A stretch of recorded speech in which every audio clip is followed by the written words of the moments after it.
Қайырлы күн, құрметті көзқарақты көрермендер. Бүгін кезекті подкастымызды түсіргелі жатырмыз. Бүгін бізде қонақта Атырау облысы полиция департаменті киберқылмысқа қарсы іс-қимыл басқармасының жедел уәкілі полиция капитаны Мұхамбеталиев Дәурен Максимұлы ағамыз келіп отыр. Қош келдіңіз, Дәурен мырза. Бүгінгі біздің сұхбатымызға сізден пайда алып қалсақ деген ойымыз бар. Халыққа, біздің көрермендерге осы әсіресе алаяқтар жөнінде енді қазір әлеуметтік желі дамыған заманда жалпы неше түрлі ақпараттар көп заманда адамдар алаяқтардың тұзағына түсіп қалып жатады. Енді сол алаяқтардың тұзағына түспес үшін өзімізді сақтау үшін, балаларымызды сақтау үшін, ата-аналарымызды сақтау үшін алдымен қандай шаралар қолдансақ болады, осы жөнінде бір бізге қысқаша ақпарат. Қысқаша ақпарат. Қазіргі таңда әлеуметтік желісінде неше түрлі жарнамалар шығып жатады, неше түрлі видеолар шығып жатады. Қазір жасанды интеллект арқылы бейне жазбалар шығып жатады. Атақты әртістердің бейне жазбалары ақша қаражаттарын көбейтіп беремін деп жатады. Сондай бейне жазбаға біздің қазіргі таңда азаматтар сеніп, қазіргі біздің осы Қазақстанның беделді азаматтары деп осындай ақша қаражаттарын таратып жатыр екен деген сияқты, ақша көбейтіп беріп жатыр екен деп сеніп, өзінің есеп шотында ақша қаражаттарын осылай алаяқтардың шоттарына салып жіберіп жатады. Яғни ол жерде бір аз көлемде ақша қаражат емес, 50 мыңнан басталады. 50 мың салсаңыз 500 мың ақша қаражатын көбейтіп береміз деп, сол 50 мыңнан бастап әрмен қарай 500 мыңдап, миллиондап, 10 миллиондап ақша қаражаттар көп кетіп жатады. Оған енді қазіргі азаматтарға айтсақ, ондай акциялар жалған ғой деп айтсақ, жоқ, міне менің есеп шотымда тұр деп өздері бізбен бір сөз бермей таласып жатады, көрсетіп, міне қараңызшы деп өздерін ұялы телефоннан көрсетіп, міне маған брокерский счет ашып берді, міне мен 50 мың салдым, $100 болып түсті менің шотыма деп сөйтіп бізбен бір тарсатын кездерде болып қалады, бізге арыз жазуға келген кезде. Енді ол ақша мүлдем шешілмейтін ақша. Бізде енді факт өте көп болып жатады. Біреулер 10 миллионға алданып жатса, біреулер 15-20 миллион ақша қаражаттар кетіп жатады. Осылай инвестиция арқылы. Бұл жоба негізі инвестиция деп айтылады. Яғни алаяқтардың өзінің бір схемалары. Одан бөлек сізге курьер арқылы доставка келіп тұр дейді. Ондай қоңыраулар шалып жатады, жалған қоңыраулар шалып жатады. Күні кеше бір жайттар болды.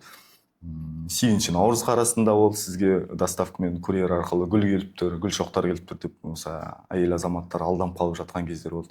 Одан бөлек үлкен кісілерге қоңырау шалып жатады, сізге жаңағы емханадан соғып жүр, сіз қаралып кетіпсіз, енді сізді кезекті басқа дәрігерге жазамыз, соны очередке тұру үшін енді SMS-код келеді, для подтверждения сол SMS-код айтамыз. Ең мақсаты SMS-кодты алу, ол жаңағы азаматтардың жеке дерегін анықтап, біздер ЕГОВқа ЭЦП ашатын кезде өзіміздің номерімізді жазамыз, жазған кезде бізге SMS келеді, сосын әрмен қарай ЭЦП ключ аламыз деген сияқты. Дәл сол мақсатта тек оларға, азаматтарға келген SMS-кодты айтып қойса, сол азаматтың атынан бағанағы ЕГОВ порталына кіріп алады, өздеріне керек порталдарға алаяқтар кіріп алады, сол азаматтардың атынан несие рәсімдетеді.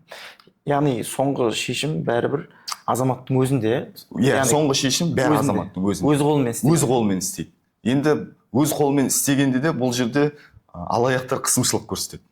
Алаяқтар алдайды, психологически сеніміне кіріп алады. Егер қарсылық білдіріп жатса азамат, алаяқтар қысымшылық көрсетеді. Қазір саған ішкі істер органдарынан соғады дейді, тұтқаны қоя салады, әрмен қарай бейне звонокпен соғады. Үстіне форма киіп алған, ол бәрі жасанды интеллект, құлақтарында наушниктері бар. Сөйтіп бұған қысымшылық көрсетеді. Бағана саған банк қызметкері соқты ма? Иә, соқты. Банк қызметкері соқса, сонымен бол.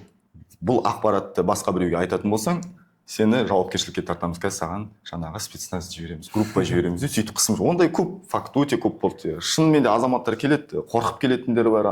Жаңағы ас бөлмесінде әйел адам тамақ пісіріп отырып, алаяқтармен сөйлесіп отырып, ешкімге айтпа дегесін, келесі бөлмеде жатқан жолдасын айтпаған.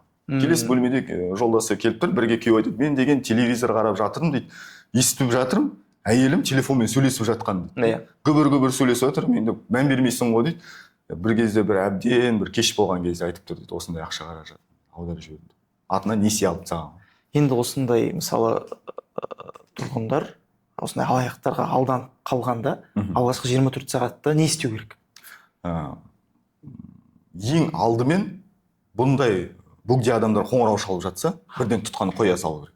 Тұтқаны қоя салып, 102 операторына салып, осындай мен бөгде адамдармен сөйлестім, не істеуіме болады. Ең алғашқы звоноктарды блокқа салып тастаңыз, бұғаттап тастау керек. Сол номерлерді ма? Номерлерді.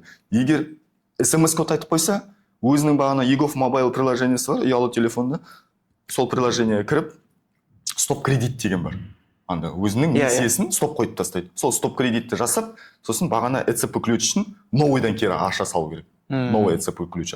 Себебі ол деген оның алдында смс-код айтып, алаяқтарға беріп қойды уже, ECP-сін ключін беріп, кілтін беріп қойды. Сөйтіп, новый ECP-сін ашатты, әрмен қарай бағана алаяқтардың звоноктарын тоқтатып тастау керек, бұғаттап өздері. Енді ақша қаражатына келетін болсақ, ақша қаражаты кетті, аудар жіберді ақша қаражатын. Дереу ол жерде бір 5-10 минут уақыты бар. Себебі мысалы ортада дроп дейміз ғой, алаяқтар өздерінің шотына аудартпайды, дропқа аудартады. Дроп дегеніміз ортадағы алаяқтарға бір сөзбен айтқанда бір передача ғой, ақша қаражатын тек аударып беріп отыратын азамат қой, бір сөзбен айтқанда. Яғни ол соучастник. Алаяқтардың бір несі арбауына түсіп кетіп жатқан оларда да бір азамат, бірақ өздерінің жеке шоттарын беріп қойып жатады. Оны да қазір бөлек түсіндіріп кетемін. Сөйтіп ақша аударып жіберген кезде 5-10 минут арасында дереу есін жиып алаяқтар алданған сезінсе, бірден дереу банкке соғу керек. Каспий банкпен аударды ма, Каспий банкпен дереу соғып, осындай мен ақша қаражатын аударып жібердім, дереу тоқтатыңыз, бұғаттаңыз деген сияқты. Бағанағы үшінші тұлғаға кеткен ақша қаражатын банк бұғаттап тастау керек. Себебі әрмен қарай келесі шотқа кетпеу керек. Қатырып тастайды. Сол жерден банкке аяқтай барып, арызын жазып, ақша қаражатын үшінші шотқа кетсе қайтара алмай қала ма? Енді мындай мәселе бар. Ақша қаражаты алаяқтарға қалай түсіп жатады? Схемасы, мен азаматпын, алданып жатқан, мен келдім де ортадағы үшінші тұлғаға бағана алаяқтың берген есеп шотына аударып жібердім, яғни дропқа аударып жібердім. Дроп келеді де ол ақша қаражатын басқа есеп шотқа аударады, яғни криптовалютамен айналысатын азаматтарға аударады. Ортада криптовалюта, яғни біздің қазір обменный пункттар бар ғой, ашылып жатқан. Сол сияқты олар тек электронды түрде обменный валюта, криптовалюта дейді ғой. Сөйтіп электронды валютамен айналысып жатқан азаматтың есеп шотына аударса, ақшаны ол азаматтар жаңағы криптовалютасына аударады, кошелегіне аударады, алаяқтар.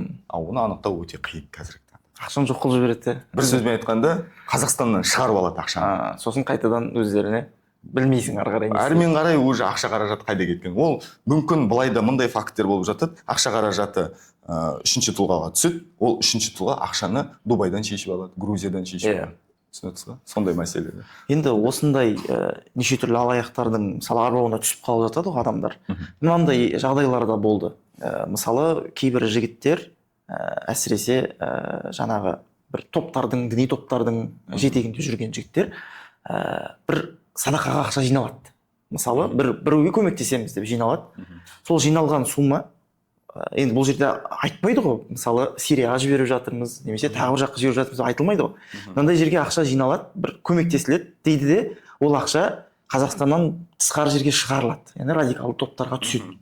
Мысалы ол алданып қалды, бірақ ол алданып қалса да сол тұрғыда ол жаңағы қылмысқа жауапты адам ретінде тіркеле ме, тіркелмей ме ол адам? Мысалы садақа деп салды, басында білген жоқ. Бірақ ол ұйым егер сол қылмыстық жауапкершілікке тартылып, соның ішінен егер бұл ұйымға қатысы бар жаңа ақша аударылды деп егер бұны айыптайтын болса, бұл жерде бұл азаматты сразу соттап жібермейді. Себебі ол азаматты анықтайды, не себепті салды, ол кісіден жауаптайды, яғни допрос дейді ғой, ол кісіден жауаптайды, жауап алады, жаңа не мақсатпен қанша ақша қаражат ауды. Ол жерде енді садақада ешкім жай азаматтар 1 миллиондап, 2 миллиондап финансирование жасамайды. Садақаға жоқ дегенде 5 мыңдап, 10 мыңдап салып жатады, енді ақша қалтасындағы ақша қаражатқа сайды. Ол жерде енді анық-қанығын анықтағаннан кейін барып сот үкім шығарады. Ол жерде біздің енді құзырлы органдар бірден сол азаматты сен сотталасың, сені қамаймыз, немесе сен кетесің деген сияқты ол жерде үкім шығара алмайды. Ол жерде тек үкім шығаратын сот. Бірақ барлық керекті мән-жайларды, ақпараттың бәрін, материалдардың бәрін сотқа дейін бәрін жинап қояды. садақа аударған кезде де бір анық-қанығын анықтап алып көз жеткізгеннен кейін барып аударған жөн деп ойлаймын. Ондай енді біздің Атырау облысы ондай факт қазір данный момент енді қазіргі уақытқа ондай анықталған жоқ. Енді мына біздің қазір әлеуметтік желімізде мысалы радикалды топтардың көптеген ақпараттары бар. Ол телеграм арналар болсын, ол ВКонтакте, енді қазір ВКонтакте көп қолданбайтын шығар. Инстаграм болсын, ютуб болсын, тикток болсын, неше түрлі желілер бар. Сол жақта бізге радикалды контенттер салынады. Яғни оларды мысалы бір адамдар тіркеліп қарайды, бір адамдар тіркелмей қарайды. Осының жауапкершілігі қандай болады? Мысалы бір ол тыңдап жатырған бір лектор радикалды адам болып тіркеліп тұр. Мысалы біздің заңнамаға сәйкес емес нәрсемен айналысып жатыр. Заңға қайшы нәрсемен айналысып жатыр. Ол тіркеліп тұр. Енді мысалы мен тыңдарман ретінде соған жазылсам, соны тыңдап жүрсем, маған деген заң тұрғысында тағылатын айып қандай, менің жауапкершілігім қандай болады сол жерде? Енді біздің осы Атырау облысы департамент полицияда экстремизмге қарсы іс-қимыл басқармасы, сол басқарма жұмыс атқарып жатыр. Бұл бойынша енді мен қысқаша бір түсіндіріп кетейін. Бұл радикалды контент негізі түбі неге алып келіп соғады? Біздің қазіргі таңда мына жасөспірімдердің ой қалыптасуына әсер етеді. Бір сөзбен айтқанда біртіндеп бір заңға қайшы алып келетін бір әрекетке алып келеді. Енді бұл заң тұрғысында алатын болсақ, егер сол азамат ол радикалды контентті өзіне жүктеп және оны жариялайтын болса, оны Қазақстан Республикасының әкімшілік құқық бұзушылық туралы кодексінде 453 пен 490 баптары көзделген. Сол баптарға сай жауапкершілікке тартылады. Енді әрмен қарай радикалды контентте оны бір соғысқа үгіттейтін, насихаттайтын материалдар болатын болса, ол жерде енді Қазақстан Республикасының қылмыстық кодексі бар. 174-ші бап бар. Сол 174-ші баппен жауапталатын болады. Яғни онда бас бостандығынан айыру жазасы көзделген. Сол себепті енді қазіргі тұрғындарға бір қандай да бір діни уағыздарды, діни материалдарды бір қараған кезде немесе өзіне жүктеген кезде анық-қанығын ашып қарап жөн. Енді осы жаңағы біреуге тіркелді, енді оның уағызы ұнады. Ол радикал болуы мүмкін, экстремист болуы мүмкін. Енді соны ол таратқысы келеді. Біреу WhatsApp арқылы историясына салады, сториске салады, біреу Instagram салады. Немесе оның барлығын қойып чаттарға тастауы мүмкін да. Яғни адамдардың арасында сарафанный радио жасайды ол. Осы мысалы таратып жатқан адамның жауапкершілігі қандай? Ол азамат тарата алмайды. Заң жүзінде тарата алмайды. Неге? Себебі ол өзінің діни бірлестіктің, бір сөзбен айтқанда, діни бірлестікте жатпайтын азамат ол тарата алмайды. Ол тек тарата алады бағана діни бірлестікте тіркелген. Яғни мешіттің имамы, наиб имамы, арнайы діни білімі бар азамат, яғни тұлға, ол тарата алады. Өзінің уағыздарын немесе басқа да қандай да бір КМДМ-нің уағыздарын тарата. Жай азаматтар, мен өзімді айта аламын, мен діни материалды көрдім бе, маған ұнаса да мен оны тарата алмаймын. Мен жауапкершілікке тартыламын. Мен полиция қызметкері болсам да, мен заң жүзінде мен заңға қайшы келіп тұрмын. Сол себепті оны таратуға да немесе жүктеуге де болмайды. Көрдіңіз, ұнады, әрмен қарай өте беру керек болды. Мысалы, өзіңіз айтқандай, бұрын жаңағы діни бір контент жасау керек еді тарату үшін. Яғни адам арнайы түрде бір студия алу мүмкін, немесе жаңағы камера алу керек, петличка алу керек. Енді жыры көп еді. Бірақ қазіргі таңда жаңа өзіңіз айтқандай жасанды интеллектпен жасай береді. Яғни оның артында кім отырғанын да білмейсің. Енді осы нәрседе қалай сақтанамыз? Ата-ана баласын қалай сақтаса болады? Жаңағы әлі өзінің ой санасы қалыптаспаған жасөспірім балдар. Оларға жалпы барлық әлеуметтік желідегі қызылды жасылды нәрсенің бәрі әдемі көрінеді. Немесе тренд секілді көрінеді. Ол қалмау керек ол нәрседен. Осы ата-ана баласын өсіп келе жататын жасөспірімді қалай қорғаса болады, қалай сақтаса болады бұл нәрседен? Енді біздер баламызды дүниеге келгеннен кейін жасы жеткеннен кейін біздер мектепке береміз. Мектепті таңдаймыз, мектепке өзімізге жақын орналасқан, өзімізге ұнаған, яғни білімді жақсы беретін мектепке береміз. Сол секілді біздің Қазақстан аумағында, яғни неше түрлі қазір медреселер ашылып жатыр. Неше түрлі діни оқулар ашылып жатыр. Ата-ана баласын алдын алу үшін осы радикалды болып кетпеу үшін, алдын алу үшін осындай алдын ала міндетті түрде мешіттің имамына барсын. Қазіргі ашылған медреселер бар, соларға барсын. Егер сондай сақтағысы келетін болса, яғни. Ал енді әрмен қарай бұл жерде енді баланың ой сезімі қалай пайда болып келіп жатыр. Енді балдар қазір әртүрлі. Біреулер жаңағыдай шынымен де намаз оқығысы келіп, дінге қарай бет бұрып жатса, кейбір ата-аналар қарсы шығып жатады. Сосын балалар енді содан тығылып оқиды, әрмен қарай тығылып діни білім алады. Ол діни білімді қайдан алады? Ол әлеуметтік желісінен алады. Әлеуметтік желісінде енді ақ-қарасы ажыратылмаған әртүрлі бейнероликтер таралып жатыр.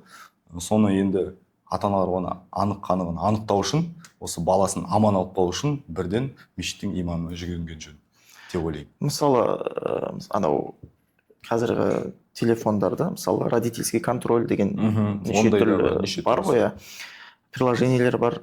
Яғни ата-ана баласын осы арқылы да сақтай ала ма, мысалы? Әрине, бұл жерде енді мысал ретінде мен өзімнің ұялы телефонымды аккаунт ашылады, аккаунт, iCloud ашылады. iCloud аккаунт ашылғаннан кейін баланы соған жүктеп қойсам, бала нені көріп отыра алады, нені көріп отыра алмайды, сол жерде родительский контроль негізі соны анықтаған. Бірақ енді көп азаматтар біле бермейтін бар.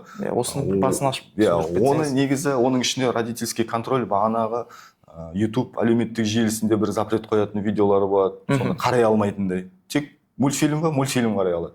Мысалы ретінде кино, қандай кинолар? Балаларға арналған кинолар бар, мысалы, сондай Человек-паук деген сияқты сондайларды пример қарап, сондайларға бір акцент бөлуге болады. Анда болады өздерінің бір қоятын плюс 18 дегендей сияқты бар ғой, содан ограничение балаға қойып тастау керек. Бұл жерде яғни ата-ана баланың не қарап отырғанын өзінің телефонын көре алады, не қарап отырған болғанда, кімді тыңдап отыр? Именно акцент нені қарап жатыр, күнделікті оны қарай алады. Оны қарай алады. Тек ограничение қоя алады. Жаңағы плюс 16 дегендер бар, пример, кинолары болады, ограничение қояды. Сол плюс 16 дейді, пример, сол плюс 16-дан алып тастап, ограничение детскийға қойып тастайды, мысалы ретінде. Сондай бір ограничение қойып тастау. Енді родительский контроль деген сондай бағытта арналған нәрсе жалпы. Енді қазір неше түрлі приложениялар, программалар бар, соның бәрін негізі бір ата-ана бала үшін бір қарап өзіне бір сауатын ашуға болады, неше түрлісі бар. Енді қазіргі таңда азаматтардың сауатын ашатын көп нәрселер бар ғой. Қазір мына жасанды интеллектті мысалы ретінде айтайын. Жасанды интеллекттің ішінде көп нәрсе бар. Мен жұмысқа пайдаға асатын нәрселер де бар. Бір нәрсені іздегім келсе, бұрын Google-ге жазып іздесек, қазір чат GPT-мен іздейміз керек нәрсемізді. Енді алаяқтарда соны пайдаланып жатады да, осы жасанды интеллектпен. Мына бағана сіз айтып отырсыз, радикалды контенттерді қазір табу қиын болады, осы искусственный интеллект арқылы. Енді мүмкін тіркеліп жатқан болар, бұл факт бойынша. Бірақ біздің мына осы кибер қылмысқа осындай контенттерді бізге анықтап беріңдерші деп бұндай факт әлі орын алған жоқ негізі. Бірақ мына видеозвонок арқылы осы соғу көп келіп жатыр. Маған видеозвонокпен соқты, ұлттық қауіпсіздік комитеті болып соқты деген сияқты сондай жайттар өте көп болып жатады. Мына кейбір діни контенттер салынады әлеуметтік желіге. Соның астына өте агрессивті түрде радикалды пікір жазатын адамдар бар. Комментарий жазатын адамдар бар. Яғни мақсаты бүлік шығару немесе арнайы бір топқа қарсы шығу. Мысалы, осындай адамдардың жазып жатқан пікірінің салмағы қаншалықты, оның ертең жауапкершілігі қандай болады? Енді бұл азамат радикалды бұл көзқараста енді қандай пікір жазды, соны қарау керек. Егер ол пікірде ол біздің заңға қайшы келетін пікір жазатын болса, мысалы ретінде бұл мемлекетті құрту керек, бұл мемлекетке жаңа қарсы шығу керек, бұл мемлекеттің заңын жою керек деген сияқты бір пікірлермен бір қарсылық білдіретін болса, әрине бұл азамат қылмыстық жауапкершілікке тартылады. Оның жауапкершілігі өте ауыр бар. Оған арыз жазылу керек па? Міндетті түрде? Міндетті түрде арыз жазылғанда, арыз жазылмаса да, егер бізде енді анализ жасаймыз, аналитика жасаймыз, сол жерден анықталатын болса, ол тіркеле береді. Ол тіркеле береді, себебі ол заңға қайшы келіп тұрған. Мысалы ретінде сіз өзіңіз бір видео түсірдіңіз. Мысалы діни уағыз айттыңыз, түсірдіңіз, салдыңыз, ретке шығып кетті, интересный шығып, астына сізге бір адам бір комментарий жазып жіберді. Сізге қарсылық білдіреді, заңға қайшы келеді, сіз келесіде арыз жазасыз. Маған осындай пікір тастады, осыны заңды жауапкершілік шешімін қабылдауын сұраймын. Болды. Бұл жерде уже әрмен қарай біздер жұмыс жасап кете береміз. Бұл азаматты анықтаймыз, сіздің арызыңыз бойынша сізден допрос алып, әрмен қарай осы азаматтарды анықтап, осы азаматтарды біздер әрмен қарай жедел шарасын жүргіземіз. Енді бұндай азаматтардың көбі фейк аккаунт ашады. Жаңағы радикал топ болсын, қандай адам болсын, фейк ашады. Енді ол ойлауы мүмкін ғой, мен фейк аштым, мен табылмайды деп ойлауы мүмкін. Осы тұрғыда ол қаншалықты ол табылады, ол адам жауапкершілік қаншалықты тартылады?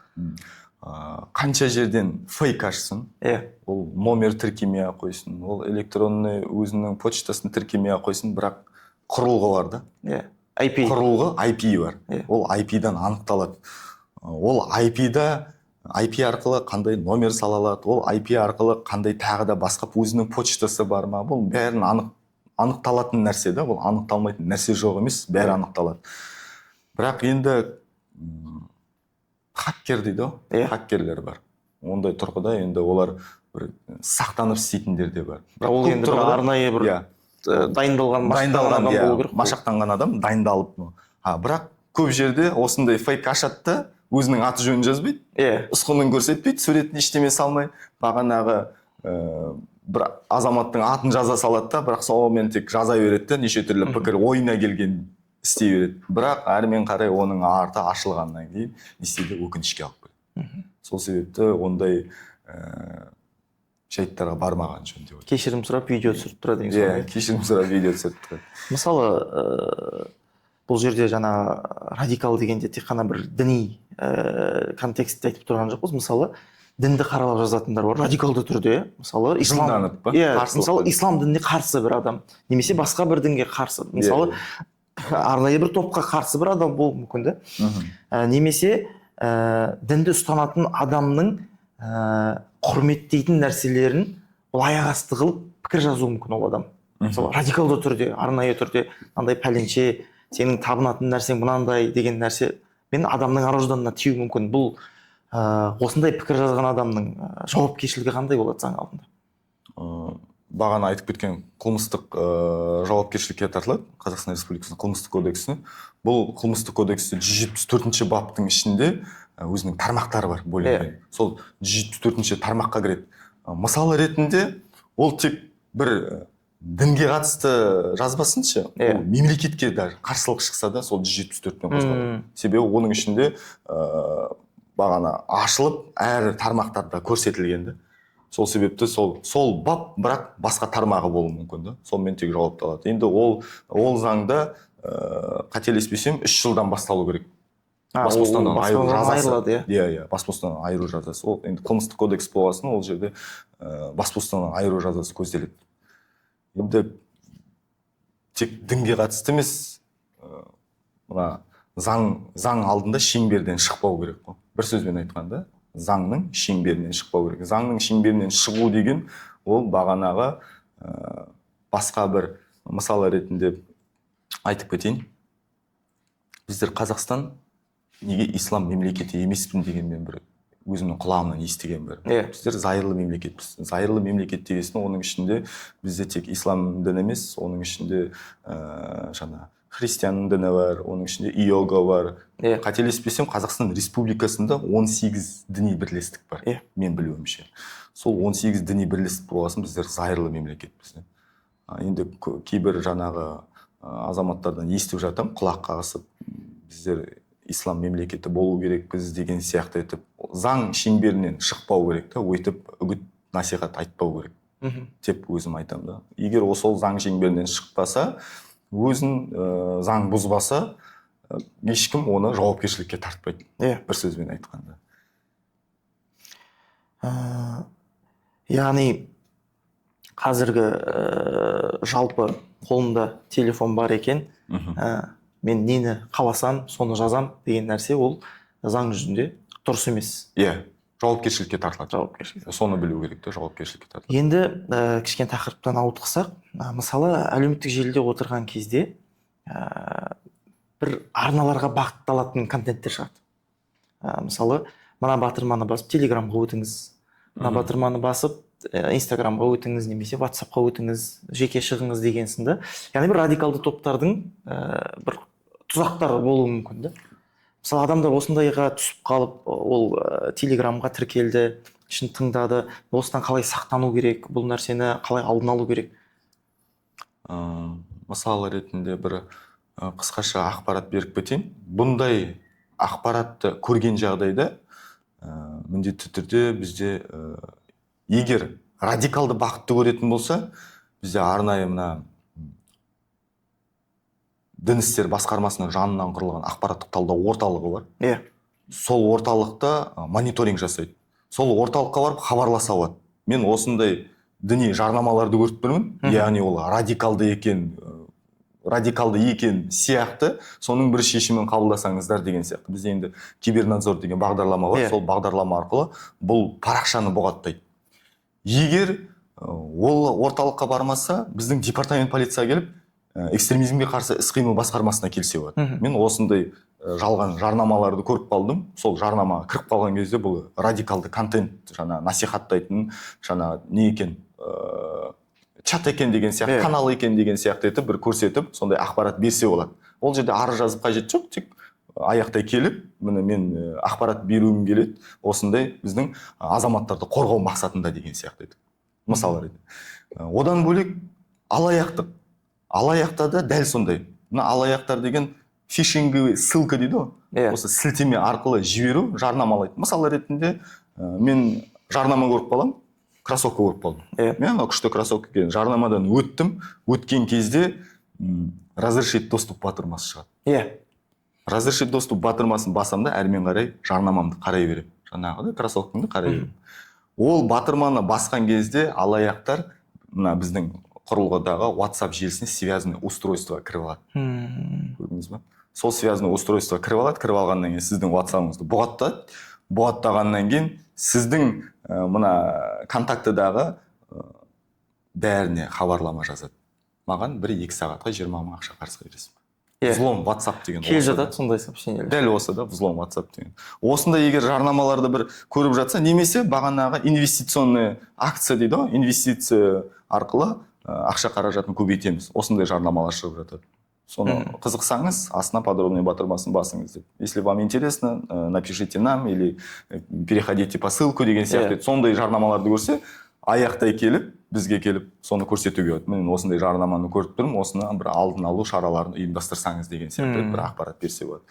Енді бұл тек құзырлы органның бір өзінің атқарып жатқан жұмысы болғанымен, бұл тек біздің осы бізсіз болып атқаратын жұмыстарда. Бір сөзбен айтқанда, бізсіз болып тоқтататын мәселе. Сауаттылық, әлеуметтік сауаттылық керек әлі жерде. Мысалы, сіз айтқандай, мен Threads-қа кірем, Threads парақшаларға кірем, қарап отырам. Сол кезде мынандай жарнамалар шығады. Сіздің күйеуіңіздің WhatsApp-ына взлом жасап бере аламын. Оқып отыра аласыз бірге деген. Осы тұрғыда, мысалы, осымен шұғылданып жатқан адамдардың заң алдындағы жауапкершілігі қандай? Енді бұл бір заңға қайшы келетіндей бір әрекет. Бір жағынан енді өзім ойласам, өзімнің пікірімді айтатын болсам, енді заң жүзінде қандай бапқа көзделетінін нақты айта алмаймын да, бірақ енді бір қарайтын болсам, ол да бір қалай айтсам болады. Адамның жеке шекарасына өту ғой, бір сөзбен айтқанда, жеке шекарасына. Енді ол жерде жаңағы күйеуіңіздің WhatsApp-ын взлом жасап беремін дейді. Жарайды, жасап берсін. Жасап берді, күйеуі біліп қалды. Біліп қалғаннан кейін ол күйеуі егер бағанағы әйел адамды әйелінен сұрайды ғой енді қалай істедің деген сияқты, әйелі айтып қойса, мына әйел адам, бұл әйел адамға арыз жаза алады. Сол тұрғыда. Бір заң жүзінде шешім қабылдауын сұраймын деп бір арыз жазып, егер ол өзінің ар-намысына тиіп, оның жеке шекарасына, бір сөзбен айтқанда, жекесіне өтіп жатыр да. Мысалы, осындайлардың артында, мысалы сіздің WhatsApp-ыңызды бұзып берем дегеннің артында жеке ақпараттардың тарап кету қаупі өте жоғары да. Өте қауіпті. Осы нәрсені адам негізінде осы нәрсеге қатты сақ болу керек қой. Мысалы, ол тек қана ашып қойып кетпейді ғой, яғни ол жерде отырған адамның да бір алаяқтық сипаттары бар адамда. Яғни қарапайым адам онымен шұғылданбайды ғой негізінде. Яғни ол сондайға бір бейім адамды алдауға, біреудің жеке шекарасына кіруге бейім. Мысалы, біреулердің фотолары, видеолары, отбасылық видеолар тарап кетіп жатады. Ол осындайдан болуы мүмкін. Әрмен қарай уже бопсалау деген. Шантажға кетті. Вымогательство дейді, сондайға алып беріп соғуы мүмкін түбі. Бір видеоларды көріп қалды, жаңағы әйелін емес, күйеуіне шығады, мен сенің осындай видеоларың бар деген сияқты, соны бопсалауға алып келеді. Ол да бір заң алдында ол жауапкершілікке тартылады. Бопсалаудың өзі бір қылмыс. Онда қылмыстық кодексте енді заң жүзінде жауапкершілікке тартылып, бас бостандығынан айыру көзделеді. Сол себепті ондайларға мүлдем жоламаңыздар деп айтқым келеді тұрғындарға. Жалпы әлеуметтік желіде өзімізге тиісті деректерді жалпы ешкімге бөліспегеніміз дұрыс қой негізінде ойлаймыз. Енді осы тұрғыда жалпы ата-аналар, сіз осындай алаяқтардан немесе әлеуметтегі агрессивті радикалды контенттерден сақтанудың ең тиімді жолын бізге айтсаңыз, немесе өзіңіздің жаңағы жұмыс тәжірибеңізде осыдан қатты бір жапа шеккен бір оқиғалар болса, бізге тілге тиек етіп кетсеңіз. Оқиға өте көп. Мен енді бұл киберқылмыста жүргеніме жыл жарым болды. Бұл салада жүргесін, менің акцентім қазір интернет алаяқтық. Оның алдында енді экстремизмге қарсы іс-қимыл басқармасында да жасадым. Енді екі жақтан да айтып кете аламын. Радикалды контенттен сақтану, енді адамның ол жеке өзінің бір, қалай айтсам болады, өзінің бір таңдауы десем болады. Неге? Себебі бір қандай да бір бейне жазбаны сіз қарап жатасыз, өзіңізге ұнаса қарайсыз, ұнамаса өтіп кете бересіз. Азаматтардың бірден бір осылардың радикалдың бір тұзығына түсуі бір өзінің қолында деп айта аламын. Енді одан қалай сақтанамыз? Әлеуметтік желіде Инстаграмнан көретін болса, жалобыц етуге болады. Келесте оның алдынан шықпайтындай. Сақтануға, пожаловаться етіп, сақтануға болады. Енді бір ата-аналарды айтатын болсақ, ата-аналар өзінің бір баласымен сөйлесіп, әңгімеге тартып, балам не істеп жатырған деген сияқты бір ақ пен қараны бір ажырататындай бір өздері түсіндірме жұмысын жүргізсе деген бір ол діни контент бойынша айтқым келеді.